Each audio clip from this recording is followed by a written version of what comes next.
Restons toujours dans le pays profond. Le ministre de la Jeunesse et des Sports, après Tamagali, Sigiri, Mamou et Kankan, s'est rendu dans la préfecture de Kerouané pour s'enquérir de l'avancement des travaux de construction des infrastructures de développement dans la localité. Sur place, les nouvelles autorités changent depuis leur arrivée l'image de la préfecture. Kéamou Bogolaba promet d'accompagner les jeunes. Mohamed Sagasouma. De Kankan, il fallait parcourir plus de 150 km sur cette route bitumée. Le ministre de la Jeunesse et des Sports est en route pour la préfecture de Kerouané. La délégation a d'abord mis pied sur ce site où est en train d'être construit le stade de proximité de la localité. Une initiative des autorités guinéennes, mais les travaux sont aux arrêts depuis plusieurs mois. La situation a du mal à passer chez le patron de la Jeunesse et des Sports, mais aussi et surtout les autorités locales. La maison des jeunes et le train de proximité bloqué pendant un bon moment. Je pense qu'à l'arrivée du ministre, les travaux vont reprendre. Ça, c'est une double soulagement pour la population de Kerouané. Parce que c'est la seule et unique maison des jeunes de Kerouané qui est bloquée. Vous voyez déjà la saison des pluies. Et cette année, on n'a pas pu bien faire la fête parce qu'il n'y a pas où faire la fête à cause de la pluie. Quand nous sommes en manque de cette infrastructure, vraiment ça nous met en mal.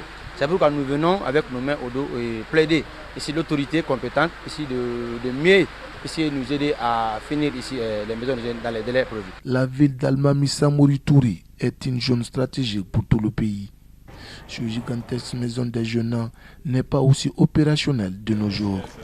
Le ministre de la Jeunesse prend personnellement le dossier en main pour la finition des travaux qui tardent encore. Outre le problème d'infrastructure de base, la ville s'apprête quand même à recevoir le monde avec l'exploitation de grands projets miniers d'Afrique, le Mont Simandou. Son exploitation sera capitale pour les filles et fils de Kerouané. Kerouané va recevoir du monde dans les années à venir.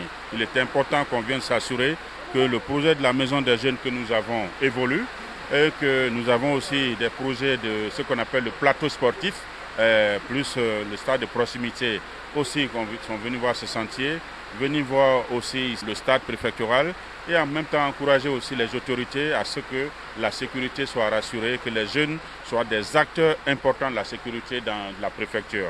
Parce que la préfecture est stratégique pour la sécurité du pays et aussi pour la réussite du projet Simandou. Depuis la Première République, la localité est mise dans les oubliettes en matière d'infrastructures de base. L'arrivée du CNRD au pouvoir, plusieurs travaux sont réalisés à Kerouané.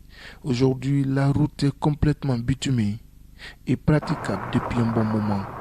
La présence du ministre de la Jeunesse et des Sports rassure la première autorité de la localité. Il est venu auprès de nous, lui-même en personne, il a vu réellement les travaux qui sont en train d'évoluer sur le terrain, les travaux qui sont arrêtés déjà.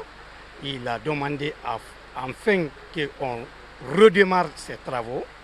Vraiment, ça nous a beaucoup réforté. Avant de quitter la ville d'Almamissa Mourituri, la délégation a visité aussi le stade préfectoral de la localité qui sert pour l'heure la jeunesse. Le ministre et sa suite ont offert des lots d'équipements sportifs et des ballons aux équipes de football de Kerouané.